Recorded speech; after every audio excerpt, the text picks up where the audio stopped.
Hana mến chào cô bác, anh chị và các bạn.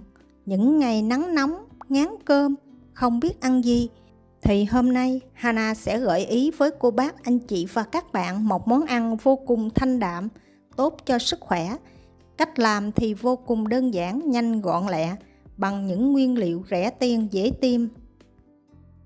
Trước tiên, mình sẽ luộc thịt trước, cho vào son 700ml nước, 1/2 muỗng canh muối, 1 muỗng canh rượu nấu ăn hoặc là rượu trắng, khuấy đều lên.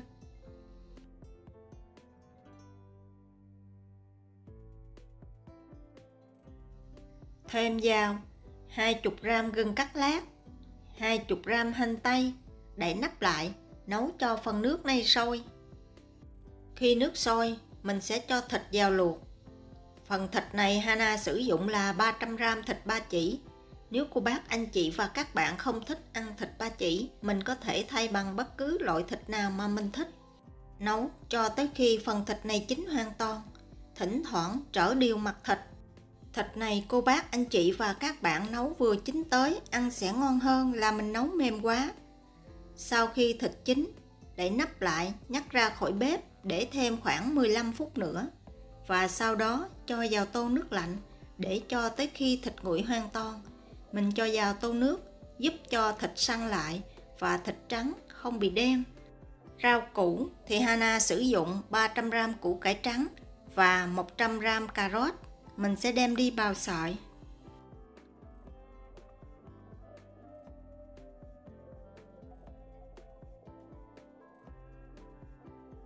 Trong khi bào củ cải và cà rốt thì bắt sẵn một nồi nước sôi khoảng 1 lít. Khi nước sôi cho vào 1/2 muỗng cà phê muối. Trước tiên mình sẽ chần sơ bắp cải trước. Bắp cải thì Hana sử dụng khoảng 200g. Mình sẽ chần phần bắp cải này khoảng 1 phút rưỡi.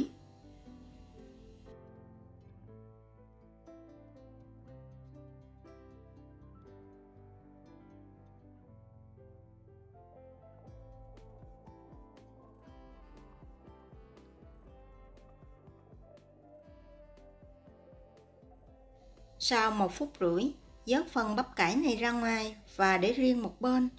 Tiếp tục cho hết phần củ cải trắng và cà rốt bào lúc nãy vào. Phần này mình sẽ chần sơ khoảng 2 phút.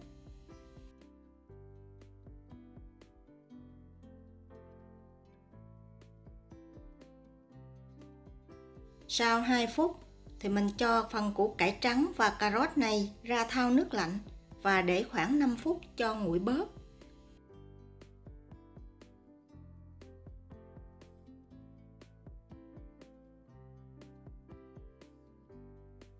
Khi phần thịt đã nguội, mình sẽ đi đem cắt nhỏ.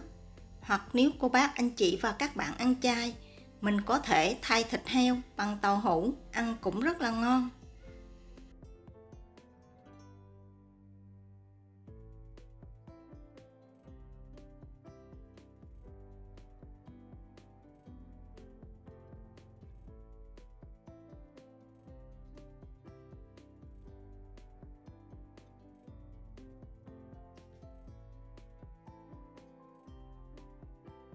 Bắp cải sau khi trụng nước sôi để nguội bớt, mình sẽ đem đi cắt sợi vừa ăn.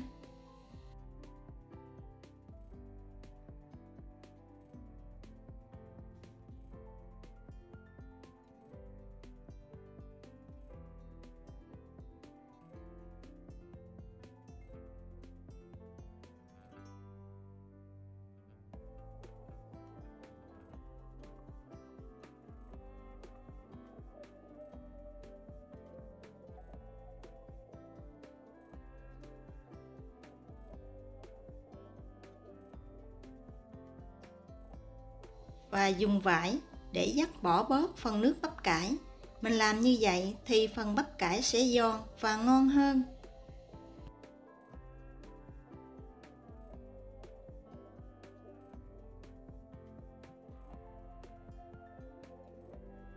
Củ cải trắng và cà rốt mình cũng đem đi vắt ráo nước.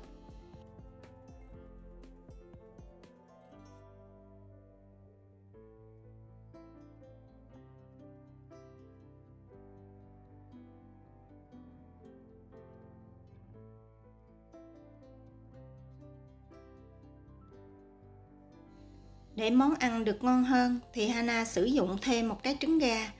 Nếu cô bác, anh chị và các bạn không thích phần trứng gà này, mình có thể bỏ qua cũng được. Đánh trứng cho tới khi nổi bọt thì thêm vào một muỗng cà phê dầu ăn. Dầu ăn khử mùi tanh của trứng, đồng thời giúp cho phần trứng này sau khi chiên được mềm mại và thơm ngon hơn. Mình đánh thêm khoảng 1 phút nữa cho dầu và trứng thật là hòa quyện và để qua một bên. Trong một cái chén nhỏ khác cho vào 1/2 muỗng cà phê tinh bột bắp, 2 muỗng canh nước và một xíu muối khuấy đều lên.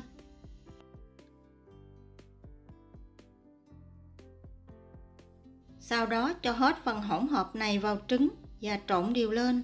Bột bắp giúp cho phần trứng khi tráng không bị rách. Nếu cô bác, anh chị và các bạn không thích, mình cũng có thể bỏ qua. Bắt một cái chảo lớn lên bếp, thoa một ít dầu ăn lên chảo và đun nóng chảo lên. Sau đó cho hết phần trứng này vào chảo, tráng đều ra.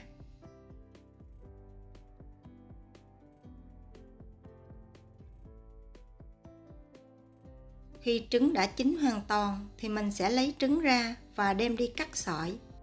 Vì chảo này Hana chiên xào nhiều thứ nên bị dính. Phần trứng còn dụng lại mình sẽ cho vào chén một chút, mình cho vô sau. Cho chảo trở lại bếp, đun nóng 1 muỗng canh dầu ăn. Khi dầu nóng thì cho vào 1 muỗng canh hành tím băm, phi thơm lên.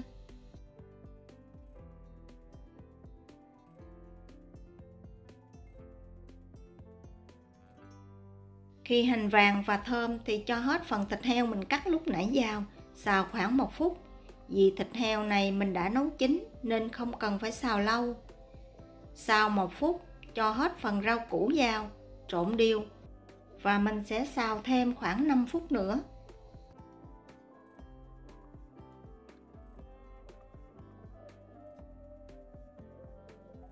Sau 5 phút, nêm vào 1 muỗng cà phê đường cát và 1 muỗng canh nước tương trộn đều lên. Vì thịt heo lúc nãy mình luộc có bỏ muối, vị rất vừa ăn nên không cần phải nêm mặn quá. Chỉ cần nêm lạc một xíu, một chút mình còn chấm thêm phần nước tương bên ngoài nữa. Sau đó cho hết phần trứng vào và thêm một ít tiêu xay. Trộn đều và tắt bếp.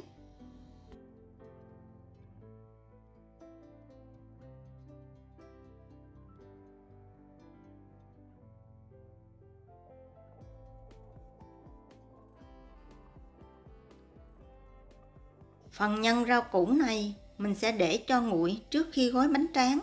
Bây giờ mình sẽ pha phần nước chấm.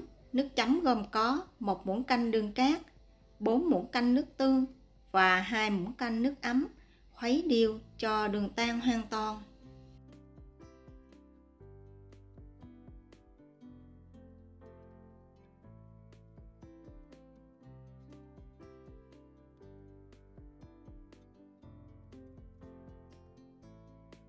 Thêm vào 1 muỗng canh nước chanh,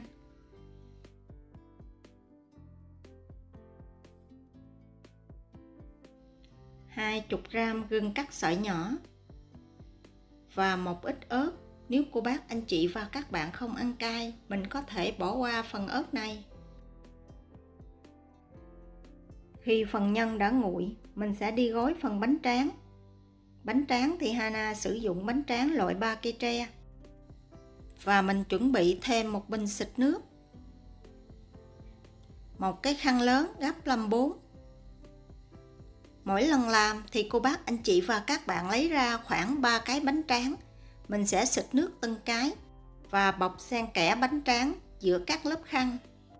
Có một điều cô bác, anh chị và các bạn nhớ để ý, mình sử dụng khăn không bị đổ lông nha. Vì nếu khăn bị đổ lông một chút, phần lông khăn sẽ dính vào bánh.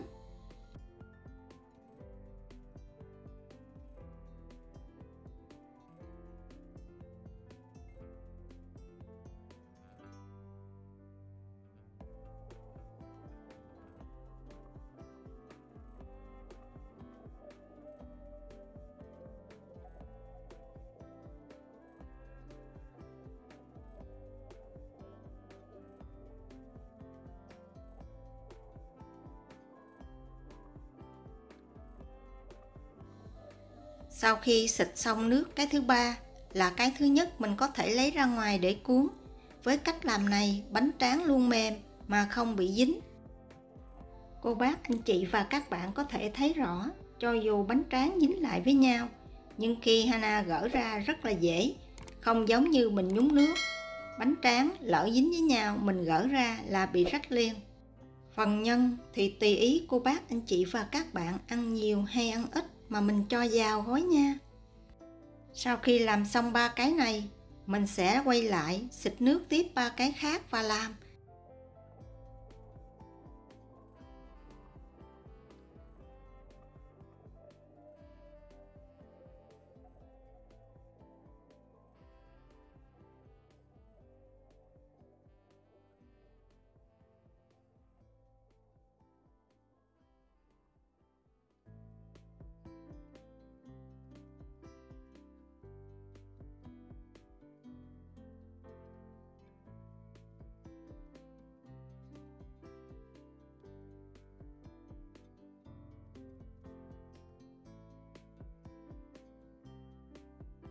Khi cuốn xong thì cho hết phần bì cuốn này vào hộp đậy kín lại, hoặc là bao kín bằng màng bọc thực phẩm để tránh gió vào làm bánh tráng bị khô. Với cách làm đơn giản này, cho dù cô bác để phần bì cuốn này từ sáng tới chiều, cũng không lo phần bánh tráng bị dính chùm lại. Hy vọng cô bác, anh chị và các bạn sẽ thích cách làm Hana vừa chia sẻ. Nếu thích nhớ đăng ký ủng hộ kênh của Hana nhé. Hana cảm ơn. Hana kính chúc cô bác, anh chị và các bạn cuối tuần vui vẻ bên người thân và gia đình của mình.